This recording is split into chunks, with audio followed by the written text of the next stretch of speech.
Welcome to the Embedded Finance Review podcast. My name is Lars Markel. Today I'm speaking with William Lorenz. William is a fractional fintech advisor with more than 20 years of experience. He founded two fintech companies and spent 5 years at a British banking and payment infrastructure provider. In this podcast, I'm speaking with William about the key ingredients for successful embedded finance products, what he thinks many teams underestimate when building fintech products, and what he looks for when identifying a new banking partner. Let's dive in. How are you doing today? Yeah, great. Fine, thanks. I've had lots of tea, so I've got my caffeine fixed and ready to chat. And ready for an insightful discussion around embedded finance. I introduced you already in the intro a little bit about your background. I'm quite keen to understand a little bit better. What's your personal excitement around embedded finance and fintech? How did you maybe end up in the industry, and what keeps you going?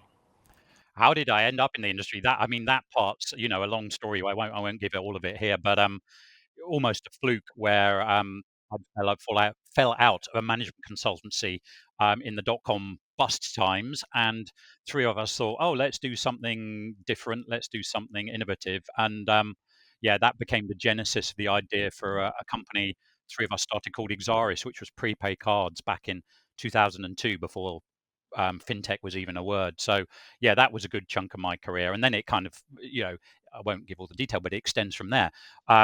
Couple of other attempts to do startups, weirdly not as successful as the first one.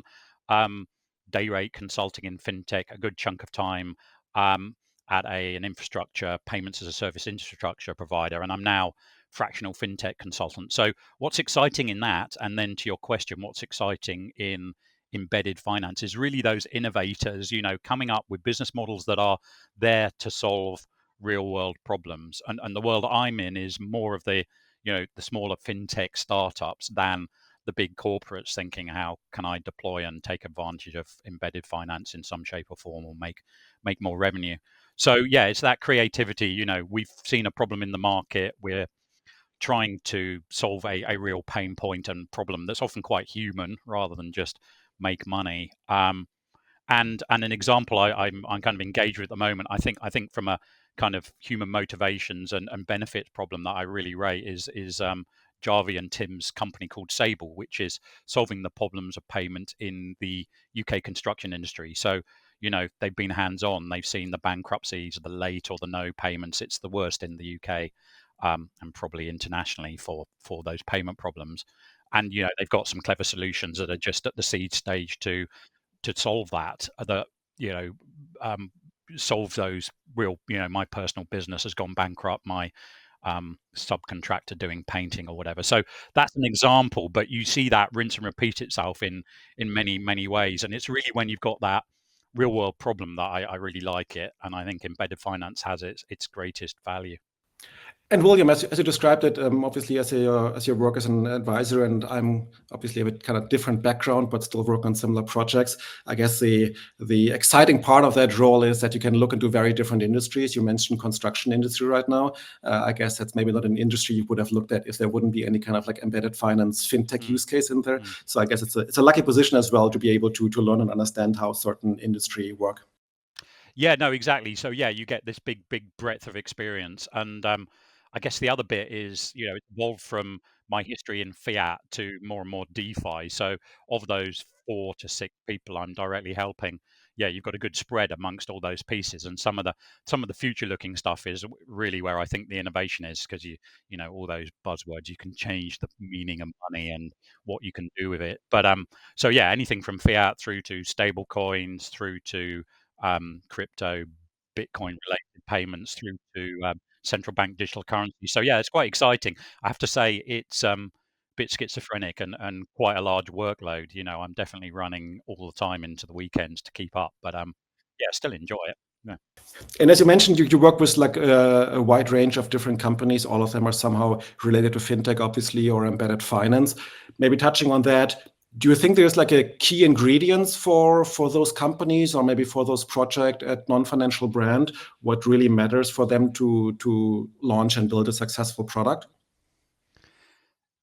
Yeah, I think it's got better in embedded finance over the years, but there used to be some quite speculative we think we need a payment product or some other form of lending or whatever embedded finance category it is, and we're gonna, we're just gonna do it. We're gonna try it, build it, and they will come kind of model.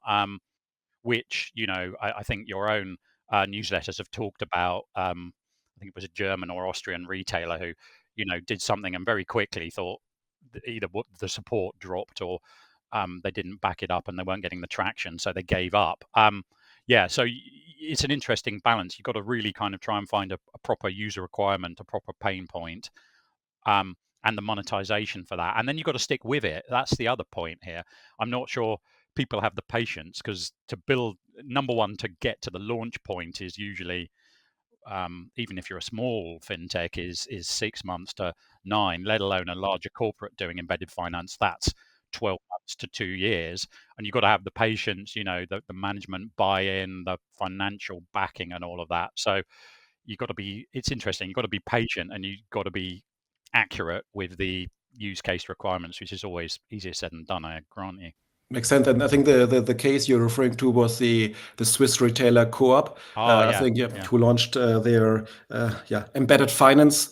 Maybe we can put that in quotation mark, because I'm not sure how much embedded it was, but basically the financial banking product which they launched last year, and then I think somehow like 9 months later, a couple of months ago, they decided to stop it. And from my perspective as well, I'm not sure how you see it, but when these non-financial brands launch financial products, obviously by nature they invest a lot of resources and effort in building these financial products. So they think a lot about the financial product, and maybe not the same amount of time, but a sufficient amount of time, I feel always like they should really spend on the embedding part. What I mean, like the intersection between the financial product and the non-financial product, because I think if you are, as a retailer, launch a financial product and it's just like a bank account, a card, and the customer basically goes out there on the landing page of the product and can just compare it to 10 other banks, and it's like, okay, different prices, different maybe small features, then that's not really the magic of embedded finance, right? But if you embed it so much into the journey of your customers, either digitally or offline, then obviously you can create this like magic value for the customer. And that's, I think, what companies need to spend a lot of time on.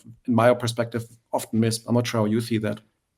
Well, yeah, no, I think you're right. Yeah, that kind of nature embedding, which plays to the point that we're kind of a number of generations through embedded finance over the last, God knows how long, 10 years plus, I've been seeing it in some shape or form. And you're right, it's almost like we need to get, for success, you need to get more and more deeply embedded.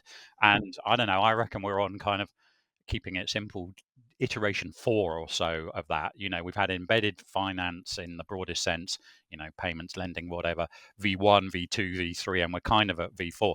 And the main trend is, that more deeper. It's kind of directly in the user journey. It's directly in the user flow.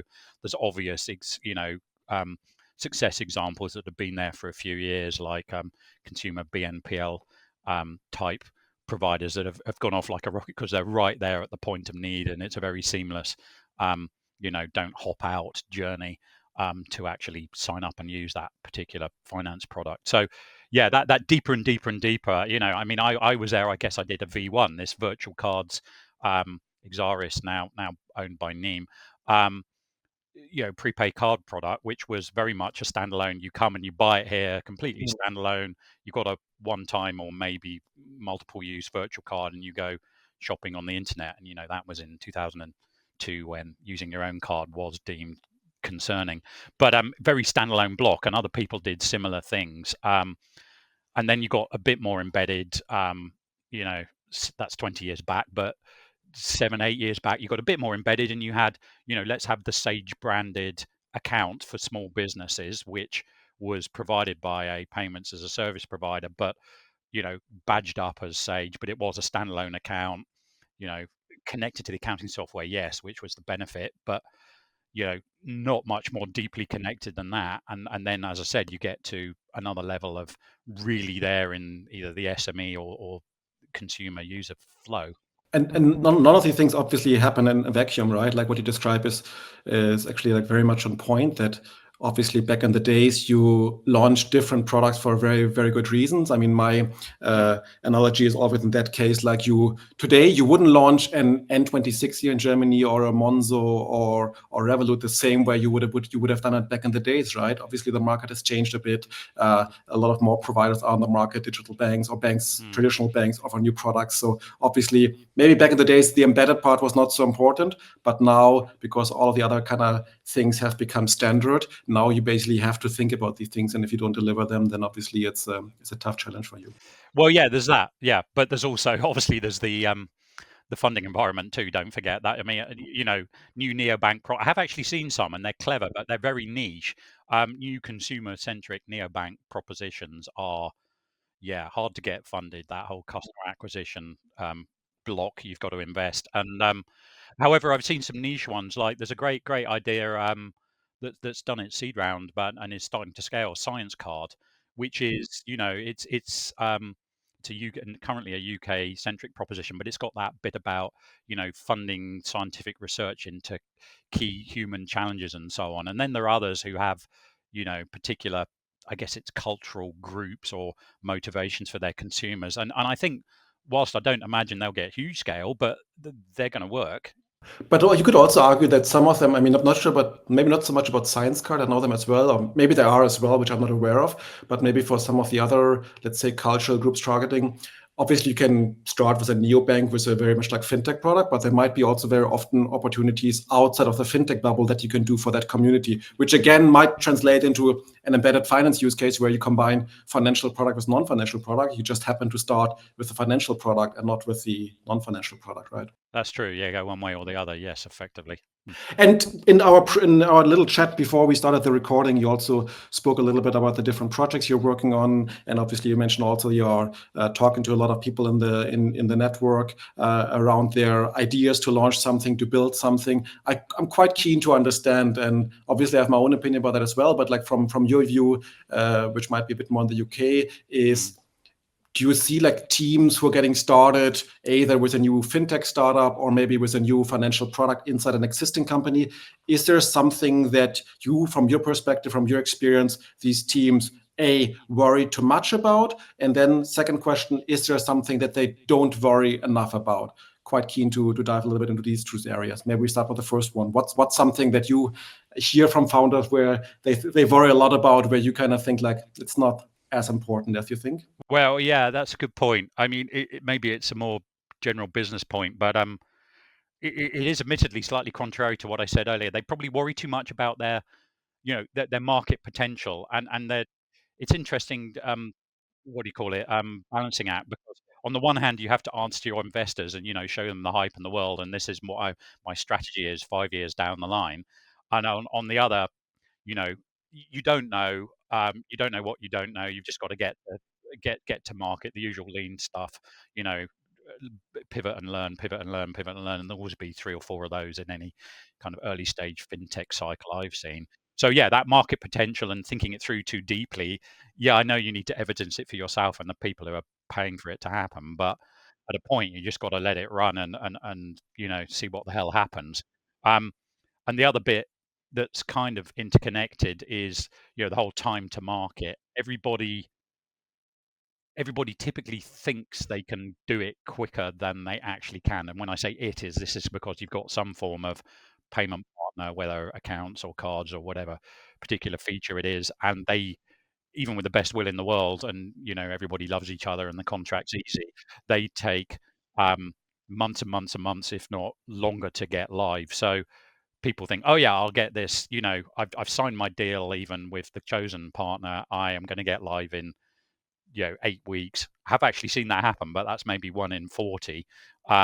Normally it's 6 months, 12 months, just because it's payment product, it's a finance product, it's got all those regulatory obligations and sign-offs and all of that stuff that you just got to do. Perhaps maybe they're also maybe a little bit ruined, so to say, by some of the infrastructure providers who like to use like very low numbers for the time it takes to launch a product. I mean, I think you can just like look at a couple of different banking as a service providers in Europe and maybe even abroad, and very often you see this: launch your product in, I don't know, 5 weeks, 6 weeks, 7 weeks. Obviously, it's a great marketing engine, but I think the reality, as you said, is often very different. Yes, there are the exception. I mean, I think we have all seen them, of teams who can launch very fast, but very often those are unique circumstances where either the team has already invested resources and effort in being a little bit ahead than of the, let's say, average customer of these providers. Yeah. And then, sorry, to go back to your question, that was the things people worry too much about. Then to finish it off, there is what do they not worry enough about? It's boring, but the regulatory and compliance angle, I'm sorry, but it's been a hot topic. It blows hot and cold over the years. It's blowing hot, meaning it's a big sensitive subject, both for the regulators themselves and the BaaS or payments as a service providers who are facilitating it, and therefore the actual end fintech or embedded finance client. There's been a lot of, in my opinion, moderately but not entirely justified regulator hits on this kind of infrastructure player model. It's morphed around the world. We can maybe talk about that later. But they really matter to the underlying fintech client, and there's been ups and downs. I know people who were at their seed stage, and through no fault of their own, their payment partner has had a regulatory glitch and they've never launched, and the business is dead because it's run out of money. So that stability, backups, some of these are obvious, and it's easier said than done, but make that a very high factor in your partner selection criteria. And then the other bit that's kind of connected is I still quite often see people trying to piece together solutions from multiple payment partners or processors or whatever to put it together. So to give an example, you can get, and this is a pretty obvious old school example, you could get your card, you want to do card issuing for in whatever shape or form for whatever reason. You could, contract with an issuer at one level, a processor separately, all those different bits you need, if you're going to do it, physical card manufacturer, 3DS provider, blah, blah, blah, blah. The complexity in that when you're early doors is just so not worth it. And that's a card example, but there are other equivalents for account to account and so on. Try and get a single source, which A, reduces complexity, B, of go live and product, and B, can actually often improve the economics, because the others are when you get to a follow-on sense of scale. So I often tell fintech founders, go for the one-stop shop if you can find it. It's not always practical. I try to find a card issuing partner, by the way, for the crypto associated sector that would do everything I've just described in both the US and Europe. Doesn't appear to exist. So that was a pretty niche requirement, but do it if you can. And that should basically reduce the risk of failure and improve your speed to market.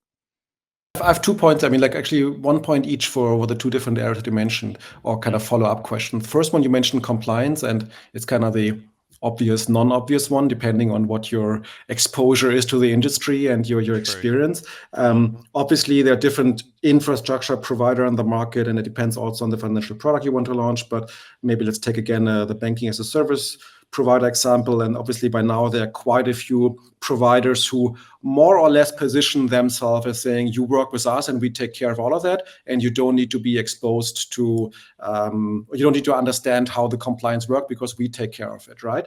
And now my question is that obviously that is I guess in almost all of the cases completely true, but would you still advise, let's take a non-financial brand, a company which already is up and running, let's take maybe a vertical software as a service company that now wants to launch a card for their specific customers. Do you think they still need to get their hands dirty in one way or another with compliance? I mean, you did mention in the example that the infrastructure provider went bust and the team never really launched. Maybe that's an extreme one because you can't really figure that out very often looking into financial reports of private companies. But obviously you can perhaps understand compliance a little bit yourself. So your supplier that you're paying for consuming services is not the only source of information around these things. Do you think that's valuable, or it depends on the company and the project? Well, I think you could do with some.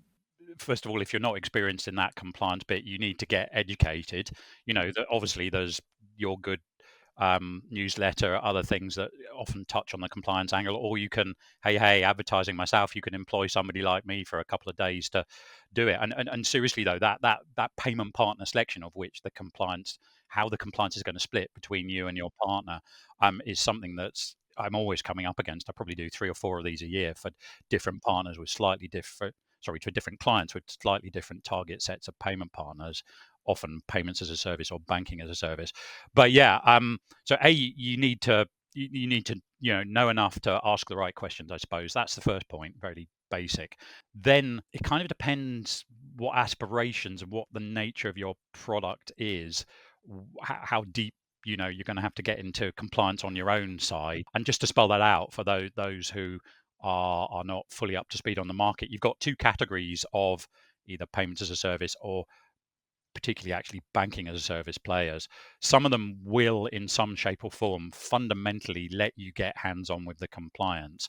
Others just won't. And those who won't either say you've got to do the full-blown, regulatory licensing in the UK, well, and Europe, EMI or PI in your own right in order to work with us. Others, and it's a much smaller handful, will say we will do we'll take on board that compliance as a service piece and do it for you. Again, it's a question of scale and timing. I would probably, given the risks around in the current regulatory environment, the risks around compliance being done by the end client, if you're early doors, you probably want to go for compliance as a service, as I think my good friend Adam of Griffin has coined that term. Seems to be, we've had banking as a service, payments as a service, compliance as a service. They're one pretty good, early stage bank licensed BaaS player who, their prime model is we do it all for you. We're going to do the onboarding KYC, we're going to do the ongoing transaction monitoring and so on,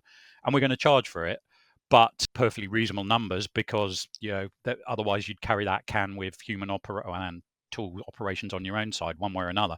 So certainly in the early stage, I'd recommend you go that way, although you may have a longer term plan to get fully licensed in your own right. But early stage startups, if you're going to get licensed, you've got 12 months in the UK if you're lucky nowadays. FCA.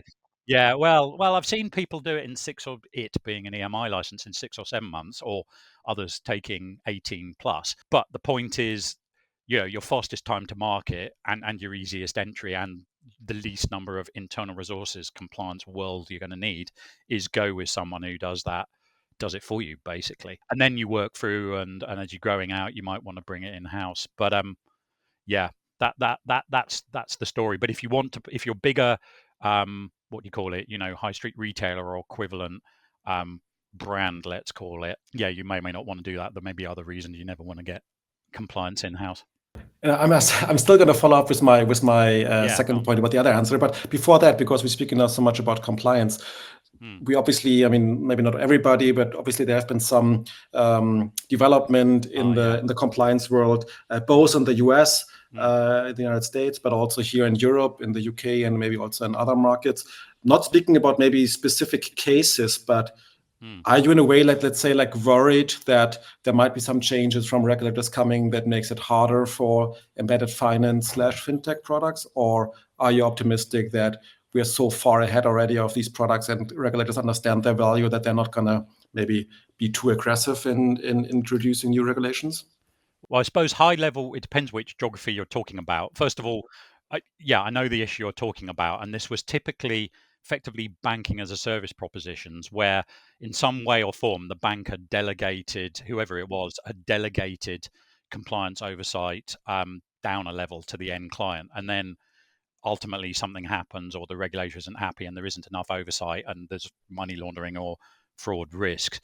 That was the model. And as you say, that morphed, if you ask me, that morphed around the world into different geographies from where was it, Lithuania, Germany, UK, and it's still hot in the US, where the OCC is still in not just sign-apps, but in various other shapes or forms, is hitting BaaS players with compliance-driven concerns. I think, apart from the US, number one, I think it's probably calmed down a bit. But number two, yes, this was the problem of for the end clients of these players. This was a problem of lack of stability, with people getting debanked through no necessarily immediate fault of their own. So I think the high level point is, I think we've been through the worst of it, and it's probably cooling down. But at the same time, the bar of compliance quality, if you do decide you want to bring it in house, has gone up. And as I say, if you're early days, you're probably much better off, and it'll be much more stable and actually cost efficient to let that, whoever it is, do a compliance as a service type prop. Understood.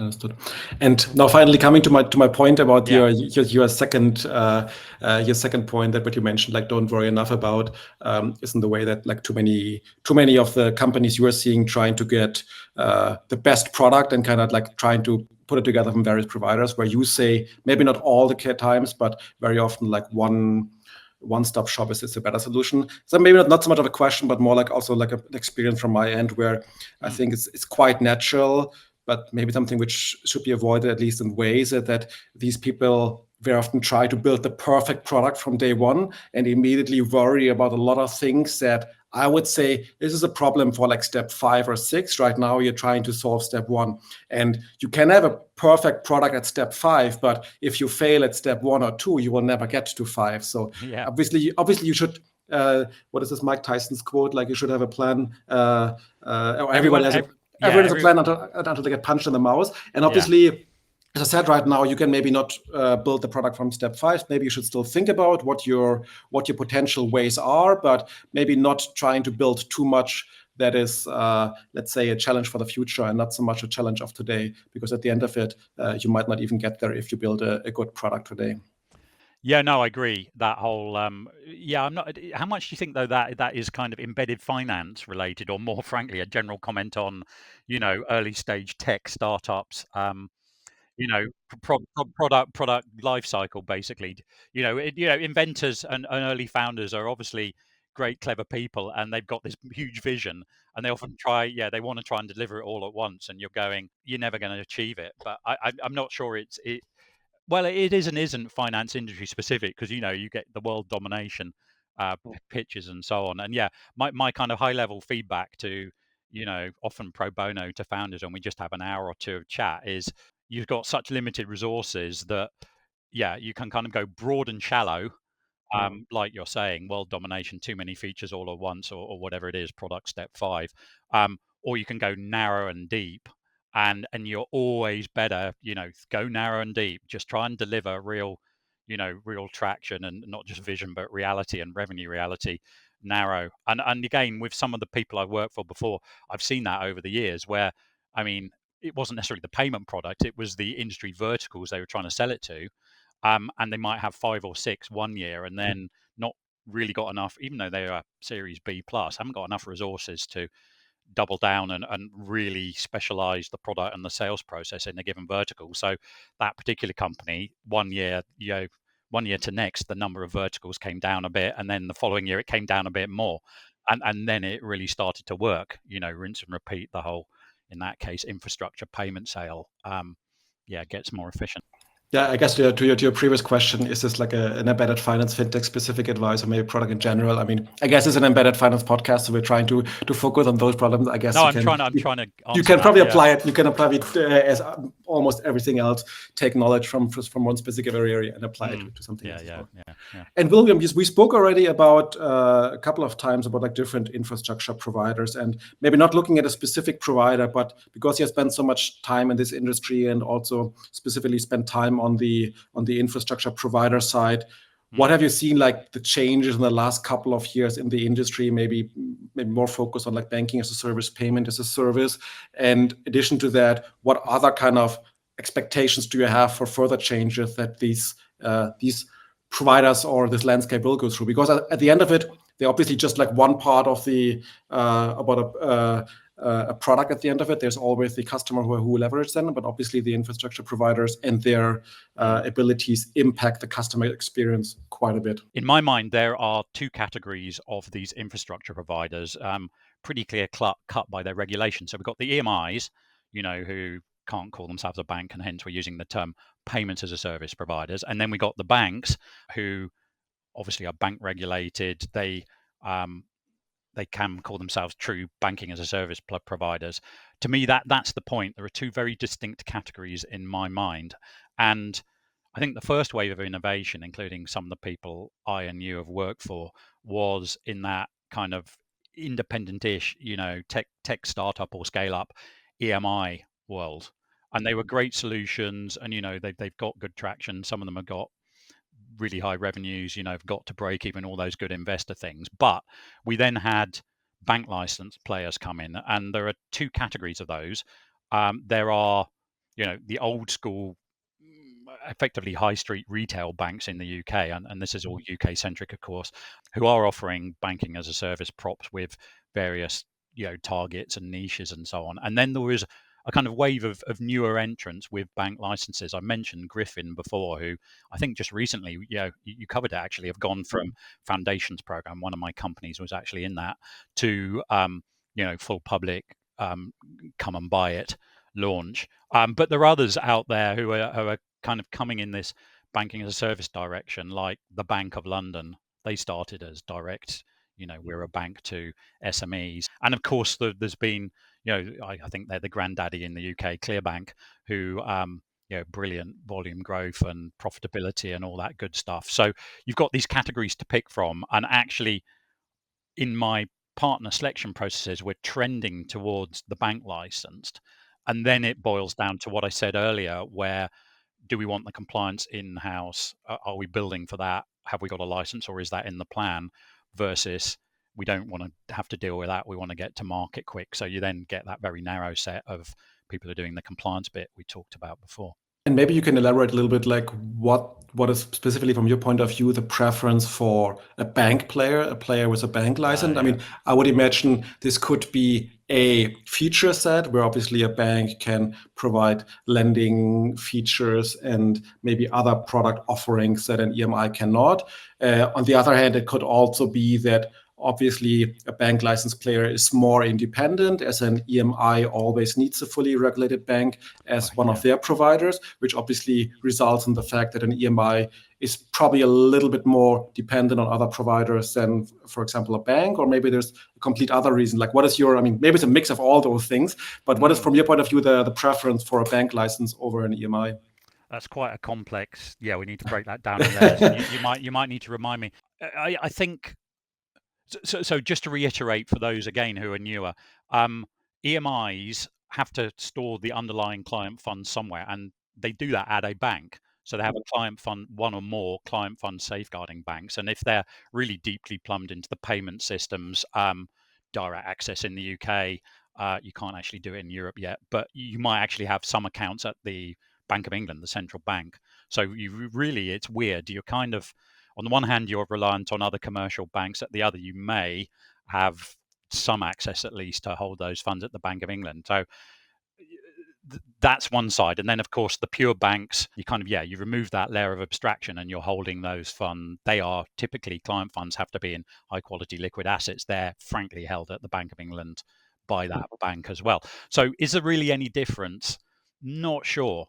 The other point you make, of course, is banks under their licensing can do lending, offer lending products, all that good stuff, which is why those new infrastructure entrants have gone, even though it's a lot harder to get and takes longer, they've gone for the bank license, because for them, the real revenue is in those kind of, not just the payment service, but in those lending pieces and so on. And then the other point is, this never-ending question of perception of an EMI. This is by the end user of whoever the customer of the infrastructure provider would be, fintech or corporate.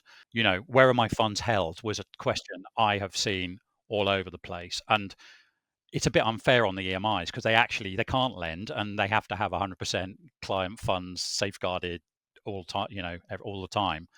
Whereas the banks, although they can't necessarily do it with the client funds, but with the rest of their kind of direct deposit money can lend on that kind of 10-to-1 ratio. So who's really riskier? It's a bit unfair, but the perception time and again by the clients of whoever's buying from this infrastructure provider is, I understand banks, I perceive them as lower risk, I'm just going to go that way. So on my previous Sable construction industry example, we did look at EMIs and banks, but it's the construction industry. It's not sophisticated. We're going to give them an app with a clever product that means they should get paid more on time. But where are my underlying funds? They're in a bank ultimately, and it's a bank license, and you know, you don't need to worry about it. That's just a kind of end customer attitude. So that's a bit of a long answer to say I would trend typically to bank infrastructure providers wherever possible. Understood. And maybe to dive a little bit deeper into that, and I think we touched on the last two questions already. Obviously, for both of us, the provider selection process is quite an important work with some of our clients where we come in and help our customers understand which kind of, like, let's say, banking as a service, payment as a service, lending or whatsoever is the right fit for them. And you mentioned, again, the client you're working with in the construction industry. Maybe let's take it a hypothetical example of, or a scenario where somebody pings you and say, like, hey, William, you know so much about the space. Should I work with provider X or Y? And obviously, there's never really like just the answer, okay, it's definitely that one. Like, what kind of questions would you ask that person? You don't know anything about the project. What kind of question would you ask that person to be able to answer that question if provider X or Y might fit better? Yeah, and I think that's quite helpful as well for somebody out there who's maybe early in the journey to understand, like, what do I have to think about? What should I know so I can do the right decision? Yeah, no, exactly. Well, it kind of repeats bits, but we're coalescing it that we've talked about before. So on the one hand, what's the service you're trying to deliver? What's your user type? Both what's your immediate need, and then we do need to think a bit forward, even if I've said before you don't want to necessarily deliver on that, because certain payment partners will have a roadmap of features you might want not on day one. Yeah. So, and why exactly do you want the payment piece? Because as we said before, I think we moved beyond that, to be honest, but I want to stick a virtual card in a wallet under my own brand, so I can Google Pay or Apple Pay or whatever.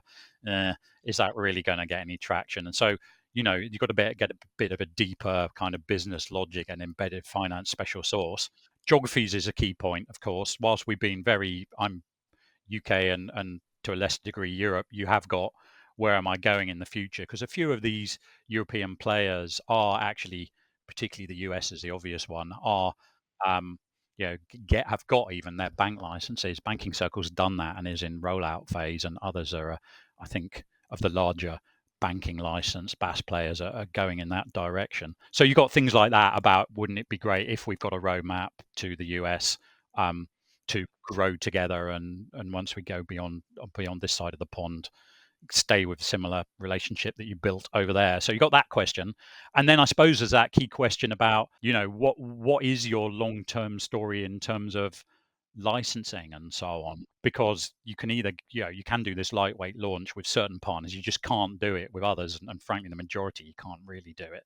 You're going to need to build all of that. So which way are you going with that, and then what's your long-term play? Because certain players will actually want the stamp of approval of their own license down the line.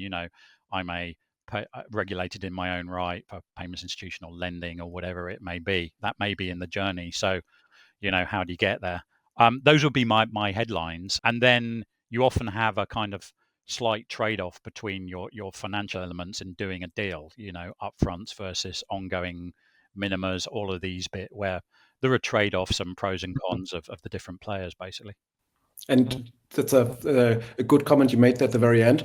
From your experience, do you think, and maybe coming back to one of the questions I asked before, is pricing something that the teams worry too much or too less about? I mean, I've seen it in some, not all the time, but in some cases where the founders who want to build this solution very quickly jump to the pricing thing and believe that pricing is maybe even the first or the second most important thing to make a decision, not being able to understand what the different providers have on implications on even investment required to work with them.